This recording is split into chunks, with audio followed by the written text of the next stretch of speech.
O que a culpa que um pai sente por perder a infância dos filhos pode ter a ver com a cura de uma nação inteira depois de uma guerra?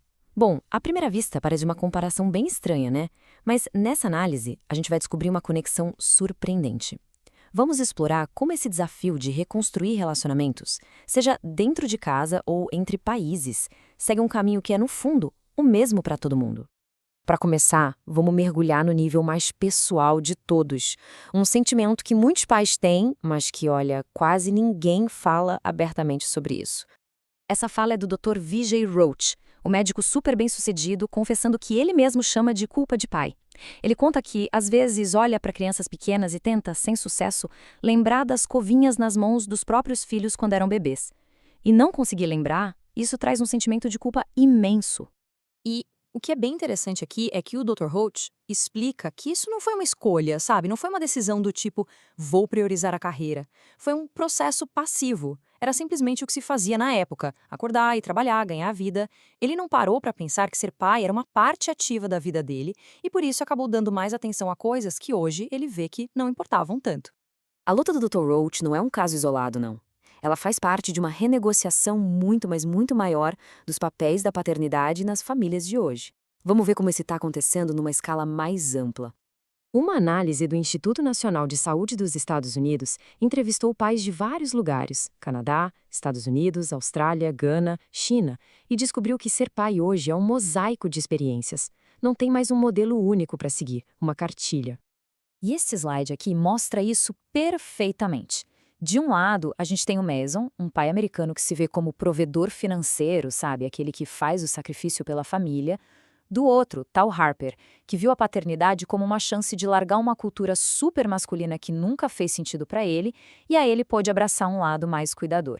Duas realidades, dois caminhos completamente diferentes. E aí vem o Arthur, que traz uma perspectiva ainda mais sutil. Para ele, a parceria moderna não é sobre dividir tudo 50-50 de forma rígida, é sobre um reequilíbrio constante, mais flexível.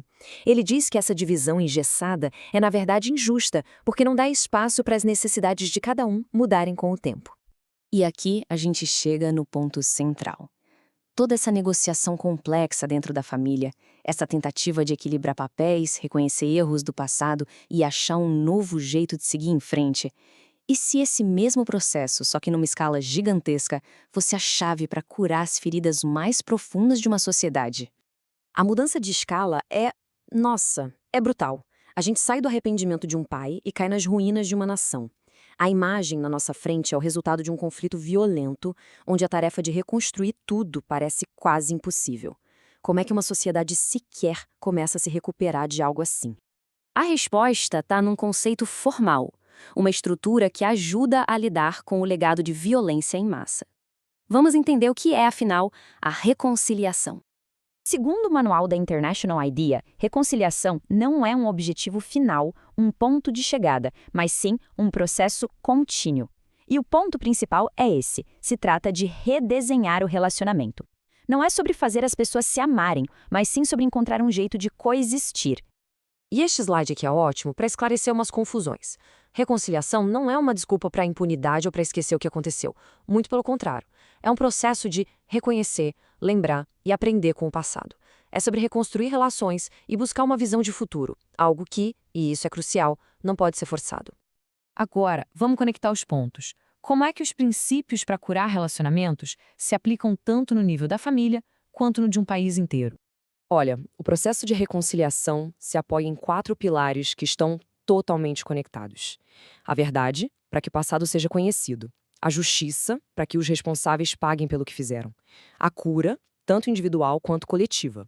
E a reparação, para reconhecer e compensar os danos. Nenhum desses funciona sozinho, são partes de um todo. E este é um ponto extremamente prático e importante. O objetivo não é que antigos inimigos virem melhores amigos. O objetivo é desenvolver um nível mínimo de cooperação e confiança para que eles possam dividir uma sociedade, para que a vida de todo mundo seja melhor junto do que era separado. É pragmático, é essencial.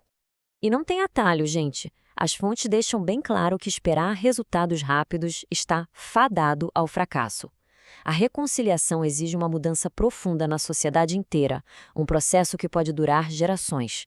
É um compromisso de longuíssimo prazo.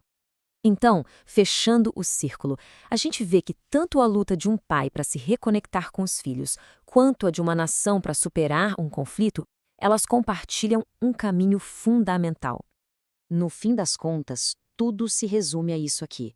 Seja um pai admitindo que não esteve presente o suficiente, um casal renegociando seus papéis, ou uma nação inteira enfrentando atrocidades, o processo por baixo é o mesmo. É preciso ter coragem para confrontar o passado, para reconhecer a dor e, a partir daí, começar o trabalho duro de reconstruir a confiança e criar um futuro compartilhado. Fica então a pergunta, né? Olhando para as nossas próprias vidas e para o mundo ao redor, onde é que a gente vê a necessidade urgente desse trabalho de redesenhar relacionamentos e curar feridas? Onde é que o processo de reconciliação precisa começar agora?